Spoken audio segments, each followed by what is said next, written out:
विवाह रेखा जो हमारी हथेली में इस एरिया में होती है, जो आपको नज़र आएगी आपकी सबसे छोटी उँगली के नीचे के बुध पर्वत के ऊपर। इस तरह की रेखा को अफेक्शन लाइन, वासना रेखा या प्रणय रेखा भी कहा जाता है। हथेली में कुछ-कुछ लोगों के आपको इस एरिया में काफ़ी सारी विवाह रेखाएँ नज़र आएँगी, जैसे ये एक लंबी रेखा है, उसके साथ-साथ कुछ छोटी रेखाएँ भी हो सकती हैं। लेकिन इनमें से जो सबसे स्ट्रॉन्ग रेखा होती है, उसी को हम विवाह रेखा मानते हैं। दोस्तों आपको बताना चाहूँगा यह जो नंबर आपको आपकी स्क्रीन के ऊपर नज़र आ रहा है, यह मेरा व्हाट्सएप नंबर है।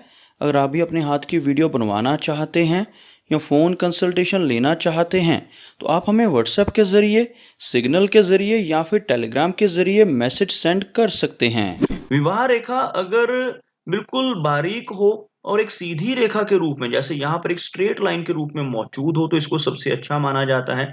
इस तरह की रेखा होने से ऐसे व्यक्ति का जो विवाह है वो सुखमय रहता है।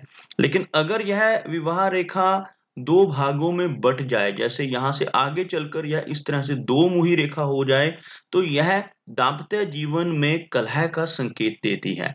इसी तरह से एक से अधिक भागों में बँटना, जैसे यहाँ पर यह आगे चलकर काफ़ी सारी रेखाएँ, काफ़ी सारी ब्रांचेस इसमें निकल रही हों, तो इस तरह की विवाह रेखा को अच्छा नहीं माना जाता। इस तरह की विवाह रेखा होने से व्यक्ति का दाम्पत्य जीवन बिल्कुल भी अच्छा नहीं रहता।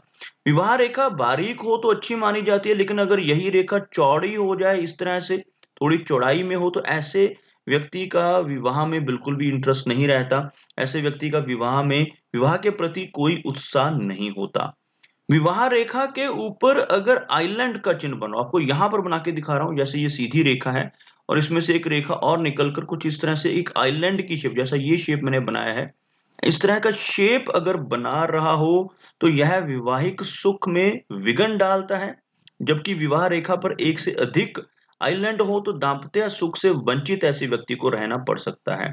इस तरह का आइलैंड अगर विवाह रेखा पर बन रहा हो, तो प्रेम में बदनामी होने के संकेत भी रहते हैं। और विवाह रेखा पर द्वीप इस बात की ओर इशारा भी करता है कि जीवन साथी का जो स्वास्थ्य है, वो भी खराब रह सकता है।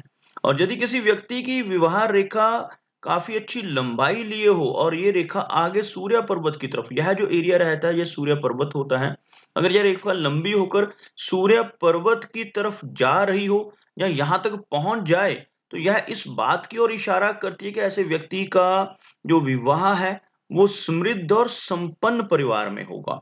अब विवाह रेखा की कुछ और बातें जान लेते हैं। अगर किसी व्यक्ति की विवाह रेखा इस तरह से ऊपर की तरफ, यानी कि उँगली की तरफ मुड़ रही हो, तो इससे अच्छा नहीं माना जाता। ऐसे व्यक्ति के विवाह में बहुत सी परेशानियाँ आ सकती हैं। कभी-कभी तो ऐसा भी देखा गया है कि ऐसे केस में विवाह ही नहीं हो पाता, या विवाह अगर हो भी जाता है, तो वैवाहिक जीवन का सुख ऐसे व्यक्ति को नहीं मिलता।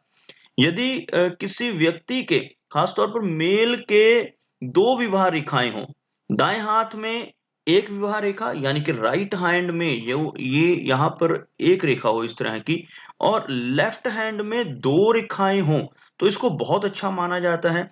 ऐसे लोगों की पत्नी सर्वगुण संपन्न होती है, तथा इन लोगों की पत्नी बहुत ही अधिक ध्यान रखने वाली होती है और बहुत ही अधिक प्यार करने वाली होती है। कहने का ये तात्पर्य है कि ऐसे व्यक्ति का वैवाहिक जीवन बहुत ही सुखी रहता है। जिन लोगों की विवाह रेखा झुकी हुई होती है, वो थोड़ा-सा नेगेटिव फल देती है। अगर यह विवाह रेखा कुछ इस तरह से नीचे की तरफ झुक जाए, इस तरह की विवाह रेखा को अच्छा नहीं माना जाता। ऐसे व्यक्ति की विवाह